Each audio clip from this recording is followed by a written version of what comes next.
Previous క్లాస్లో మనం first lesson లాగా 6th క్లాస్లో ఫస్ట్ లెసన్ అభినందనగా ఏం నేర్చుకున్నాము. ఫస్ట్ పార్ట్ అయిపోయింది. ఇప్పుడు మనం సెకండ్ పార్ట్ నేర్చుకుంటున్నాము. ఒక్కసారి మనం ప్రీవియస్ క్లాస్లో ఏం చదివాము అది కూడా ఒకసారి గుర్తు తెచ్చుకుందాం. అభినందన ఈ గేయాన్ని కవి ఎవరు? శేషం లక్ష్మీనారాయణాచార్య. ఆయన నిజామాబాద్ కరీంనగర్ జిల్లాలో నుగునూరు అనే ప్రాంతంలో జన్మించడం జరిగింది. అభినందన అనే గేయాన్ని రాసింది ఎవరు? కవి పేరేంటి? శేషం లక్ష్మీనారాయణాచార్య. ప్రీవియస్ క్లాస్లో మనం చెప్పుకున్నాం. గుడ్ మార్నింగ్ నాన్న. వినండి ఒకసారి. 6th క్లాస్లో ప్రీవియస్ క్లాస్లో అభినందన గేయాన్ని కవి శేషం లక్ష్మీనారాయణాచార్య. ఈయన కరీంనగర్ జిల్లాలోని నగునూరు అనే ప్రాంతంలో జన్మించారు. కనకమ్మ నరహరస్వామి దంపతులు జన్మించి ఈయన చాలా కాలం రంగారెడ్డి జిల్లాలో తెలుగు భాషోపాధ్యాయులుగా పనిచేశాడు అని చెప్పుకున్నాము. ఈ కవి పరిచయం అయిన తర్వాత మనం లెసన్ చెప్పుకున్నాం. ఒక ఫస్ట్ పార్ట్ అయిపోయింది, మళ్ళీ సెకండ్ పార్ట్ చెప్తాము. ఒకసారి ఫస్ట్ పార్ట్ రిపీట్ చేసుకున్నాము. వందనాలు వందనాలు అభినందన చెందనాలివే, వందనాలు వందనాలు అభినందన చెందనాలివే, మా అభినందన చెందనాలివే. చందనం అంటే ఏం చెప్పుకున్నాము? నమస్కారం, నమస్కారాలు ఇవే. వందనాలు, వందనం అంటే వందనాలు వందనాలు అభినందిస్తూ మిమ్మల్ని మెచ్చుకుంటూ. అభినందన అంటే ఏం చెప్పాను? మెచ్చుకోవడం. ఎవరైనా మనం మంచి పని చేస్తాం అనుకోండి, గుడ్ అంటారు, అవునా కాదా? కాబట్టి దాన్ని మెచ్చుకోరు. అమ్మ మీ ఇంట్లో అమ్మకి సహాయం చేస్తే ఏం చేస్తారు? అమ్మ నేను మా అబ్బాయి చాలా బాగా చదువుకున్నాం అనుకోండి, బాగా చదువుకుంటాడని అందరికీ మెచ్చుకోలుగా చెప్తారు. అంటే అలా అభినందించడం. అలానే దేశంలో మనం దేశంలో ముఖ్యమైన వ్యక్తులు రైతు సైనికుడు, వీళ్ళ గురించి మెచ్చుకుంటూ కవి గారు శేషం లక్ష్మీనారాయణాచార్య గారు అభినందన అనే గేయాన్ని రాయడం జరిగింది. వందనాలు వందనాలు అభినందన చెందనాలివే, మా అభినందన చెందనాలివే. శ్రమదాచని హాలికలకు, హాలికలు అంటే ఏం చెప్పుకున్నాము? రైతులు. హలం అంటే నాగలి, నాగలి దున్నే వాళ్ళని ఏమంటాము? హాలికులు అంటాము. రైతులకి శ్రమ దాచని, కష్టం దాచుకొని, కష్టం అనేది దాచుకొని రైతులు. తలవంచని సైనికులు, సైనికులు అంటే ఎవరు? దేశాన్ని రక్షించే వాళ్ళు. దేశాన్ని మనం ఈ మధ్య చూసాము, సైనికులు మరణించారు, దేశం కోసం త్యాగం చేసి మరణించడం జరిగింది. కాబట్టి అలాంటి గొప్ప వ్యక్తులు ఇంకా మన దేశంలో ఉన్నారు. తలవంచని సైనికులు, భరతమాత పురోగతికి, భారతదేశం యొక్క అభివృద్ధికి ప్రాతిపదికలు అంటే ఏం చెప్పుకున్నాం? దేశానికి మూలాలుగా, దేశానికి వెన్నెముక లాంటి వాళ్ళుగా వీళ్ళని చెప్పుకోవచ్చు. వాళ్ళకి మనం ఏం చెప్తున్నాము? అటువంటి గొప్పవారికి ఘనులు అంటే ఏం చెప్పుకున్నాం? గొప్పవారు. వందనాలు వందనాలు. పుడమి తల్లి పులకింపగా రుధిరము స్వేదము కాగా పసిడిని పండించినట్టి ప్రగతి మార్గదర్శకులకు వందనాలు వందనాలు అభినందన చెందనాలివే. పుడమి తల్లి, నేల తల్లి పులకిస్తూ ఉంది. పులకించడం అంటే ఏంటి? బాగా పులకించేటట్లు నేల తల్లి తన ఇంత గొప్ప వ్యక్తులను చూసి సంతోషపడేటట్లుగా, పులకించేటట్లుగా. రుధిరము స్వేదము కాగా, రుధిరము రక్తము స్వేదవిందులు. కష్టపడి ఒక రైతు కష్టపడి పనిచేస్తున్నాడు. స్వేదము అంటే చెమట వస్తుంది. ఎట్లా? రక్తపు బొట్లుగా. రక్తం ఎలా? రుధిరము స్వేదము కాగా, రక్తం అనేది చెమట రూపంలో కాగా.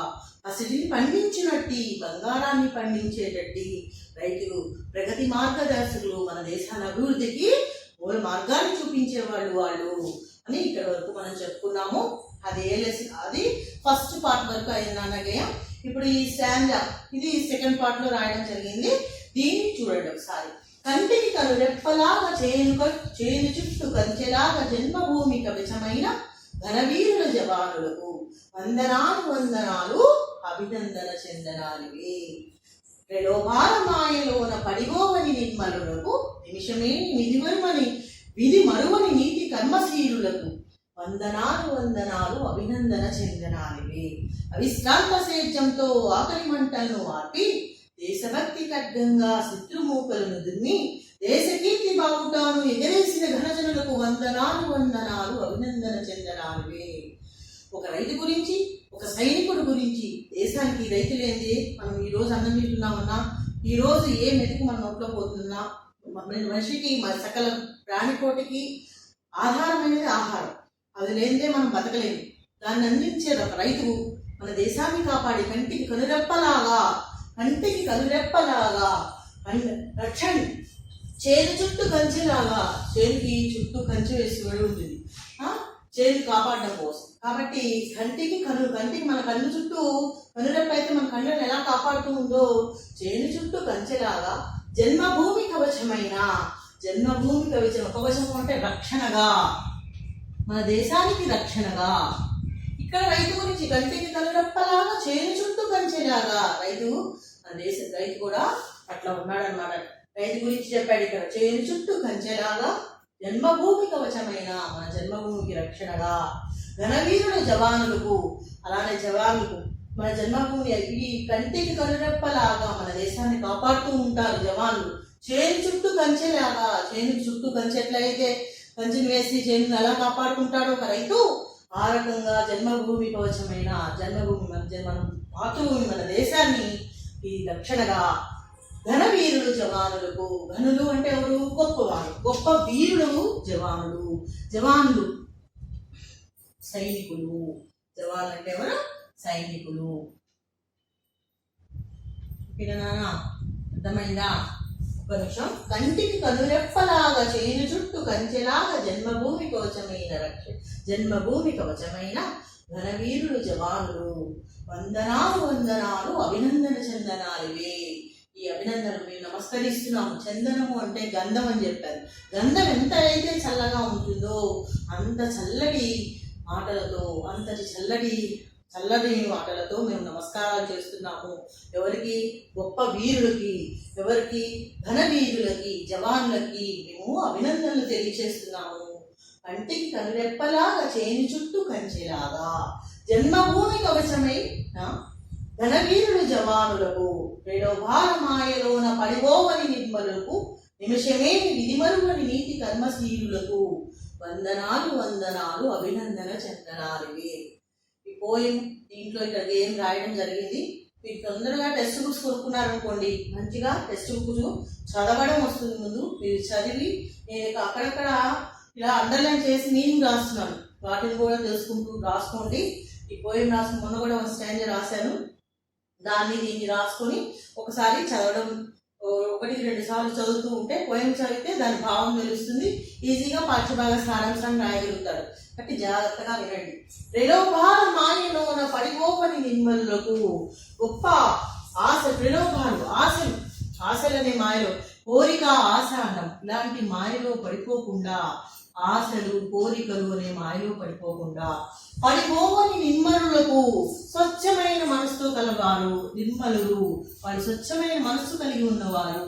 ఎవరమ్మా? స్వచ్ఛమైన మనస్సు కలిగి ఉన్నవాళ్ళు. పడిపోవని నిర్మలులకు. నిమిషమేమి విధి మరువని. నిమిషం కూడా వాళ్ళు కర్తవ్య విధి అంటే తమ చేయవలసిన పని. ఎప్పుడు మనం ఏదో స్కూల్లో ఇప్పుడు చెప్పాను రాసుకోమన్నాం అనుకోండి, రేపు రాసుకోవచ్చులే, ఎల్లుండి రాసుకోవచ్చులే, ఇంట్లోనేగా ఉంది అట్లా అనుకోకుండా ఎప్పటికప్పుడు ఏ టీచర్ ఏది చెప్పినా సరే దాన్ని చదువుతూ పుస్తకాలన్నీ కొనుక్కొని నీట్గా నోట్స్లో రాసుకొని క్లాస్ హోంవర్క్ ఎప్పటికప్పుడు తమ కర్తవ్యం అంటే తమ చేయవలసిన పని చేశారనుకోండి, అది కర్తవ్యం అంటాం. అట్లానే ఇక్కడ రైతు కానీ సైనికులు కానీ ఎప్పటికప్పుడు ప్రలోభాలనే మాయలో పడిపోకుండా, ఆశలు కోరికలు అనే మాయలో పడిపోకుండా, పడిపోవని నిర్మలకు స్వచ్ఛమైన మనసుతో, నిమిషమే విధి మరువని, నిమిషంతో విధిని తమ కర్తవ్యాన్ని మర్చిపోని, నీతిని మర్చిపోని నీతి కర్మశీలులకు, ఒక్క క్షణం కూడా తన కర్తవ్యాన్ని మర్చిపోని వాళ్ళకి, కర్తవ్యము మర్చిపోని వాళ్ళందరికీ వందనాలు వందనాలు అభినందన చందనాలివే. చూడండి. అవిస్తాంత స్వేచ్ఛలతో ఆకలి మంటలను ఆపి, దేశభక్తి ఖడ్గంగా శత్రుమూకల్ని దుమ్మి, దేశభక్తి బావుటాను ఎగరేసిన ఘనజనులకు వందనాలు వందనాలు అభినందన చందనాలివి. అవిశ్రాంత సేద్యముతో, విశ్రాంతి అనేది లేకుండా, విరామం అనేది లేకుండా, అవిశ్రాంతి అంటే ఏంటి? విరామం లేకుండా, విరామం లేకుండా సేద్యంతో. సేద్యము అంటే ఏంటి? వ్యవసాయము. రైతు ఎప్పుడు కూడా తను ఏం తను ఎప్పుడు కూడా రైతు విశ్రాంతి అనేది కోరుకోడు, విరామం అనేది కోరుకోడు. విరామం లేకుండా వ్యవసాయం చేస్తూ దేశం కోసం, తన కోసం కాదు, తన ఇంట్లో వారి కోసం కాదు, దేశం కోసం ఎప్పుడు కూడా విరామం లేకుండా వ్యవసాయం చేస్తూ ఆకలి మంటలను ఆర్పి, మన దేశంలో ఉన్న ప్రజలందరి యొక్క ఆకలి మంటలను కూడా ఆర్పడానికి ఆయన ఎప్పుడు కూడా నిరంతరం, ఎప్పుడు కూడా విశ్రాంతి అనేది లేకుండా వ్యవసాయం చేస్తూ ఉంటాడు. దేశభక్తి ఖడ్గంగా, ఖడ్గము కత్తి, ఖడ్గం అంటే ఏంటి? కత్తి అంటే దేశభక్తినే ఖడ్గంగా, దేశభక్తినే ఖడ్గంగా శత్రుమూకలను దున్ని శత్రుమూకల్ని చీల్చి చెండాడడం అంటారు చూసారా, అలా నాశనం చేయడం. దున్ని అంటే ఏంటి? నాశనం చేయడం.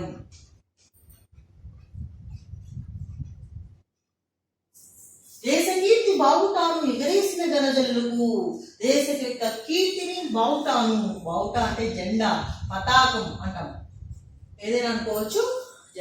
జెండాను ఎగరేసిన ఘనజనులకు, గొప్ప జనులకు, గొప్ప వారికి వందనాలు వందనాలు, అభినందన చెందనాలివి. ఇది మన లెసన్ మొత్తం కూడా ఒక్కసారి ఇది మళ్ళీ చూడండి.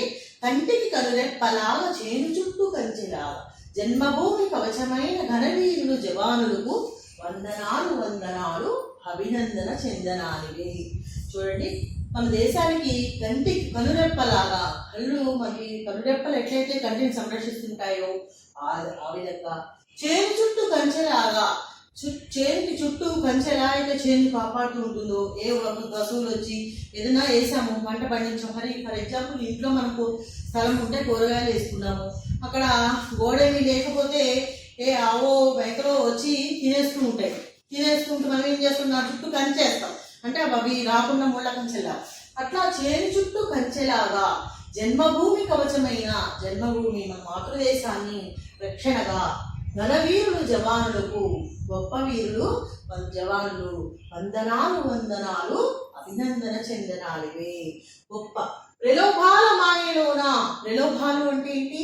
ఆశలు, కోరికలు, ఇలాంటి ఆశలు కోరికలు మాయలోన పడిపోవని నిర్మలులకు, నిర్మలులు అంటే ఎవరు? స్వచ్ఛమైన మనస్సు కలిగిన వారు.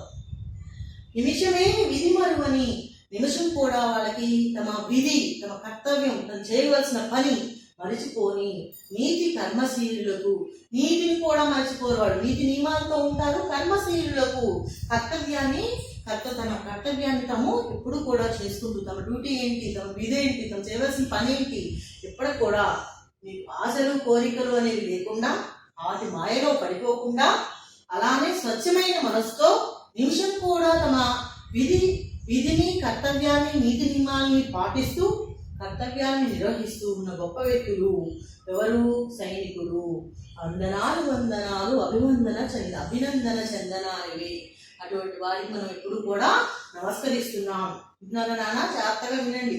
అవిశ్రాంత సేద్యంతో ఆకలి మంటలను ఆర్పి, అవిశ్రాంత సేద్యంతో, అవిశ్రాంత అంటే విరామమనేమి లేకుండా, సేద్యము వ్యవసాయంతో, వ్యవసాయం చేయడం కోసం నిరంతరం ఎండ వాన, రాత్రి పగలు, చలి ఇలాంటి వాటిని తట్టుకుంటూ నిరంతరం శ్రమించడం, ఎప్పటికప్పుడు కూడా వీటిని లెక్క చేయకుండా దేశం కోసం, దేశంలో ఉన్న ప్రజలకు ఆహారం అందించడం కోసం నిరంతరం శ్రమ చేసే వ్యక్తి ఎవరయ్యా అంటే రైతు. ఆకలి మంటలను ఆర్పి, ఎవరి కోసం? దేశంలోని ప్రజలందరికీ ఆకలి మంటలు ఆర్పడం కోసం, తన ఇంటి కోసం కాదు, తన దేశం కోసం అవిశ్రాంత సేద్యంతో ఎల్లప్పుడూ కూడా ఆకలి మంటలను ఆర్పి దేశభక్తి ఇవన్నీ కూడా చేసేది ఎవరయ్యా? రైతు.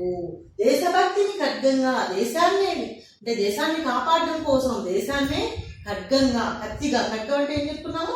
కత్తిగా మలుచుకొని శత్రుమూకలను ఎప్పటికప్పుడు మన దేశాన్ని కాపాడడం కోసం ఇతర దేశాలు ఎవరైనా సరే శత్రుమూకల్ని దున్ని శత్రువులను నాశనం చేయడం కోసం, దున్ని అంటే నాశనం చేయడం. దేశ కీర్తి బావుటాను, దేశం యొక్క కీర్తి, దేశం యొక్క బావుట అంటే ఏంటి? జెండాను. దేశ కీర్తి బావుటాను ఎగరేసిన ఘనజనులకు వందనాలు వందనాలు, అభినందన చందనాలివే.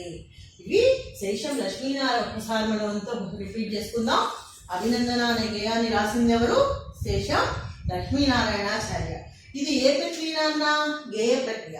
దీని ఉద్దేశం ఏంటి? పాఠం యొక్క ఉద్దేశం దేశం యొక్క బాగోగులు కోరుతూ నిరంతరం శ్రమించే వాళ్ళ యొక్క కర్మవీరులు ఎవరైతే శ్రమించేస్తారో గొప్ప వాళ్ళు ఎవరైనా ఉన్నారో అంటే ఎంతో మంది ఉన్నారు. అట్లాంటి వాళ్ళు రైతులు శ్రామికులు అనే వాళ్ళు ఒకళ్ళు. వారిని స్మరించుకుంటూ వారి శ్రమం గురించి గొప్పతనాన్ని తెలియచేయడం ఈ పాఠం యొక్క ముఖ్య ఉద్దేశం. అలానే ఇది గేయ ప్రక్రియ, అంటే పాడుకోవడానికి వీలుగా ఉండేది గేయ ప్రక్రియ. అలానే శేషం లక్ష్మీనారాయణ ఇది స్వర భారతి. ఎందులో నుంచి దీన్ని తీసుకోవడం జరిగింది అన్న గేయ సంకలన స్వర భారతి అనే గేయ సంకలనం నుంచి ఈ లెసన్ని తీసుకోవడం జరిగింది. అభినందన అనే గేయాన్ని స్వర భారతి అనే గేయ సంకలనం నుంచి తీసుకోవడం జరిగింది. దీని కవి గారి పేరు శేషం లక్ష్మీనారాయణాచార్య. ఈయన కరీంనగర్ జిల్లాలోని నగరూరు అనే గ్రామంలో జన్మించారు. ఈయన రంగారెడ్డి జిల్లాలో భాషాపాధ్యునిగా పనిచేశాడు. అలానే టీవీ రేడియోలో అనేక రకాల ఈయన గేయ కవితలు ప్రసారమయ్యాయి. అనేక మంది శ్రోతలను ఆకట్టుకున్నాడు కూడా. ఈయన ముఖ్యంగా శ్రవంతి పత్రికలో దక్షిణ భారత హిందీ ప్రచార సభ వారి కవిత్రి పత్రికలో కూడా ఈయన గేయ కవి విమర్శన వ్యాసాలు అలాంటివి ప్రచురితమైనాయి. ఈయన లలిత మనోహరమైన దైవభక్తి దేశభక్తి గేయాలను రాయడంలో అందవేసిన చెయ్యి, అంటే సామర్థ్యం గల వ్యక్తి శేషం లక్ష్మీనారాయణాచార్య. అభినందన, అభినందిస్తున్నాము, మెచ్చుకుంటున్నాము. ఎవరిని? రైతుల్ని, సైనికుల్ని. అటువంటి గొప్పవారి గురించి ఈ పాఠం యొక్క ముఖ్య ఉద్దేశం ఏంటంటే మన దేశం కోసం నిరంతరం శ్రమించే వ్యక్తులు ఎవరిగా ఉన్నారంటే, దేశం ఎక్కువగా శ్రమించే వ్యక్తులు ఎవరు? అందరూ ఉన్నారు. అందులో గొప్ప ఘనవీరులు ఎవరైనా ఉన్నారయ్యా అంటే రైతులు, సైనికులు. వారిని అభినందిస్తూ ఒక గేయం రాయడం జరిగింది శేషం లక్ష్మీనారాయణాచార్య గారు. వందనాలు వందనాలు అభినందన చందనాలు. చందనం అంటే ఏంటి? చందనం అంటే ఏం చెప్పుకున్నాం? గంధం. గంధం ఎంతైతే చల్లగా ఉంటుందో అంతటి చల్లటి వాటితో మనం నమస్కరిస్తున్నాము, నమస్కారాలు తెలుపుతున్నాము వాళ్ళకి. మా అభినందన చందనాలు ఇవే. మా గంధం లాంటి చల్లని వాటితో చల్లని నమస్కారాలు మీకు తెలియచేస్తున్నాము. శ్రమదాచని హాలికులకు, వాళ్ళకి శ్రమ ఎప్పుడు కూడా తెలియదు. హాలికులు అనే వాళ్ళకి శ్రమ అనేది తెలియదు. తలవంచని సైనికులకు భరతమాత పురోగతికి, భారతదేశం యొక్క పురోగతికి ప్రాతిపదికలకు, ధ్వనులకు, మూలాలు, భారతదేశం యొక్క అభివృద్ధికి తోడ్పడే వాళ్ళు ఎవరయ్యా? మూలాలు ఎవరయ్యా అంటే ధ్వనులకు. అటువంటి గొప్పవారికి వందనాలు వందనాలు. హాలికులు అంటే రైతులు. అలానే సైనికులు చెప్పాడు, తలవంచని సైనికులు, శ్రమదాచలు, శ్రమను దాచుకొని హాలికులకి, తలవంచని సైనికులకి వందనాలు వందనాలు అభినందన చందనాలివే. ఉడమి తల్లి పులకింపగా, నేల తల్లి పులకిస్తుండగా, రుదిరము స్వేదము కాగా, తమ రక్తము స్వేద బిందువులుగా, చెమట బిందువులుగా కాగా, పసిడిని పండించినట్టి, బంగారాన్ని పండించేటువంటి ప్రగతి మార్గదర్శకులు, మార్గాన్ని చూపించేవారు ఎవరయ్యా అంటే రైతులు, సైనికులు. అలాంటి గొప్ప వ్యక్తిని మనం నిరంతరం ఎప్పుడు కూడా తలుచుకుంటూ వారిలాగా ఎప్పుడు మనం కూడా నిరంతరం అంటే శ్రమిస్తూ ఉండాలి. అలానే కంటికి కనురెప్పలాగా, చేను చుట్టూ కంచెలాగా జన్మభూమి కవచమై, కంటిని కళ్ళు ఎలా అయితే కనురెప్పలు ఎలా అయితే కంటిని కాపాడుతూ ఉంటాయో, కంచె ఎలా అయితే చేను చుట్టూ ఉండి చేను ఎలా అయితే కాపాడుతూ ఉంటుందో, మన సైనికులు అనేవాళ్ళు దేశానికి రక్షణగా ఆ విధంగా కాపాడుతూ ఉంటారు. ఎలా కాపాడుతుంటారట సైనికులు? కళ్ళు ఎలా అయితే కనురెప్పలు ఎలా అయితే కంటిని కాపాడుతుంటాయో, కంచె ఎలా అయితే చేను కాపాడుతుంటుందో, అలానే దేశాన్ని కాపాడేవాళ్ళు, రక్షణగా ఉన్నవాళ్ళు ఎవరయ్యా అంటే సైనికులు. అటువంటి ఘనవీరులకు జవానులు, ఘనవీరులు వీళ్ళు ఎవరయ్యా అంటే సైనికులు. జవానులు అంటే ఎవరు? సైనికులు. అటువంటి సైనికులకు వందనాలు వందనాలు అభినందన చందనాలువే. గొప్ప ప్రలోభాల మాయలోన, ప్రలోభాలు, ఆశలు, కోరికలు అనేవి లేవు. అటువంటి మాయలో పడిపోకుండా పడిపోవని నిర్మలులకు స్వచ్ఛమైన మనసు. పడిపోవని నిర్మలు అంటే స్వచ్ఛమైన మనసుతో. అలా ఆశలు, కోరికలు అనే మాయలో పడిపోకుండా స్వచ్ఛమైన మనస్సుతో నిమిషమేని విధిమని, నిమిషం కూడా తమ కర్తవ్యాన్ని మర్చిపోని నీతి కర్మశీలులకు, నీతిని తన కర్తవ్యాన్ని మర్చిపోని కర్మశీలు, కర్తవ్యము ఇలాంటి వ్యక్తులు ఎవరైనా ఉన్నారు అంటే వారికి వందనాలు వందనాలు అభినందన చందనాలు. అవిశ్రాంత శైత్యంతో విశ్రాంతి విరామం అనేది లేకుండా ఆకలి మంటలను ఆర్పుతూ దేశభక్తి ఖడ్గంగా దేశం కోసం దేశాన్నే కత్తిగా మార్చుకుని శత్రుమూకలను ఏం చేశారు? నాశనం చేయడం అనేది దేశ కీర్తి బావుట అంటే ఏంటి? జెండాను ఎగరేసిన ఘనజనులకు వందనాలు. ఇది అభినందన గేయం. అందరికీ అర్థమైంది అనుకుంటా. ఒక్కసారి మనం సారాంశం చూద్దాము. రైతులకు సైనికులకు వందనాలు. మెచ్చుకోవడం అనే చల్లని చందనాలను వాళ్ళకి సమర్పిస్తున్నాం. ఆ అభినందన అంటే ఏం చెప్పాను నేను? అభినందన అంటే మీనింగ్ ఏం చెప్పాను? మెచ్చుకోవడం. ఎవరినైనా సరే గొప్ప వ్యక్తిని మెచ్చుకున్నాం. ఇప్పుడు ఈ పాఠం యొక్క ముఖ్య ఉద్దేశం ఏంటి? రైతులను నిరంతరం శ్రమించే గొప్ప వీరులు మన దేశంలో ఎవరైనా ఉన్నారు అంటే వాళ్ళు రైతులు సైనికులు. అట్లాంటి రైతుల్ని సైనికుల్ని మనం అభినందిస్తున్నాం. కాబట్టి అభినందన అనే గేయాన్ని కవి శేషం లక్ష్మీనారాయణాచార్య గారు రాయడం జరిగింది. అభినందన అంటే ఏంటి? మెచ్చుకోవడం. అభినందన అనే గేయం. అభినందన అంటే ఏంటి? మెచ్చుకోవడం. రైతులు సైనికులకు వందనాలు. మనం ఎవరిని అభినందిస్తున్నాం? రైతుల్ని సైనికులు. వాళ్ళకి ఏంటి? నమస్కారాలు తెలియజేస్తున్నాం. ఆ మెచ్చుకోవడం అనే చల్లని చందనాలను వారికి సమర్పిస్తున్నాం. కష్టాన్ని దాచుకొని రైతులకు, ఎవరికి తల వంచని సైనికులకు, దేశాభివృద్ధికి మూలాలైన గొప్పవారికి వందనాలు. కష్టం అనేది వీళ్ళు తెలియదు రైతులకు. ఎవరికి తల వంచని సైనికులకు, దేశాభివృద్ధికి మూలాలైన గొప్పవారికి వందనాలు, అభినందనలు. నేల తల్లి పులకించగా అన్నాడు. కుడమి తల్లి పులకించగా అంటే నేల తల్లి సంతోషపడేటట్లుగా, నెత్తురు చెమటగా మారుతుండగా, రుధిరము స్వేదము కాదా, నెత్తురు ఎట్లా మారుతుందట? చెమటగా మారుతుండగా, పసిడిని పండించినట్టి, బంగారాన్ని పండిస్తున్నట్టి, అభివృద్ధికి బాటలు వేస్తూ ప్రగతి మార్గదర్శకులు ఎవరయ్యా అంటే రైతులు. వారికి వందనాలు, అభినందన చందనాలువే. కంటికి కనురెప్పలా, చేను చుట్టూ కంచెవలే, ఈ జన్మభూమికి కవచం వలే. కవచం అంటే చెప్పాను, జన్మభూమికి దేశానికి రక్షణగా ఉన్నది. వ్యక్తులు ఎవరు? సైనికులు. అలా కంటికి కనురెప్పలాగా, చేను చుట్టూ కంచెవలే, ఈ జన్మభూమికి కవచం వలె ఉండి గొప్ప వీరులైన జవాన్లకు వందనాలు. దురాశ అనే దురాశ, ఆశ, కోరికలు, దురాశ, ఆశ, కోరిక ఇలాంటి మాయలు పడిపోకుండా లోబడకుండా మంచి మనసు గల వారి నిమిషం కూడా తమ విధిని మరవకుండా, ఒక క్షణం కూడా తమ చేయవలసిన పనిని మరిచిపోకుండా, తమ నీతితో ప్రవర్తించే జవానులకు, కర్మశీలులకు, నీతి కర్మశీలులకు, నీతితోనే అంటే నీతిగా పనిచేసే వారందరికీ కూడా వారికి వందనాలు. విరామం అనేది లేకుండా పంటల్ని పండిస్తూ ఇతర ఆకలి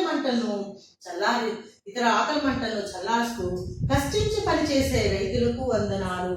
అవిశ్రాంత సేద్యంతో విరామం అనేది లేదు. పంటల్ని పండిస్తూ ఇతరుల యొక్క ఆకలి మంటలను చల్లారుస్తూ కష్టించి పనిచేసే రైతులకు వందనాలు. దేశభక్తినే ఖడ్గంగా ధరించి శత్రు సైన్యాన్ని చంపి దేశ కీర్తి పతాకాన్ని ఎగరేసిన గొప్ప వీరుల జవాన్లకు వందనాలు, అభినందన చందనాలువే. ఇది పోయమునంతా కూడా మీరు చదివి ఇప్పుడు దీనిలో ఉన్న మీరు నేను అండర్లైన్ చేసినవన్నీ కూడా రాసుకొని మీరు ఇందులో ఉన్న మొత్తం ఇట్లా మధ్య అండర్లైన్ చేశారు కదా, వాటి మీనింగ్స్ రాసుకోండి. అలానే మొత్తం ఒక వైట్ పేపర్ మీరు నోట్స్ అందరూ కూడా కొనుక్కొని వీటన్నిటిని కూడా రాయండి. రాసి హోంవర్క్లో కూడా హోంవర్క్ కూడా ఒకసారి మీనింగ్స్ అన్ని కూడా వరుసగా రాసుకోండి. ఓకేనా నాన్న?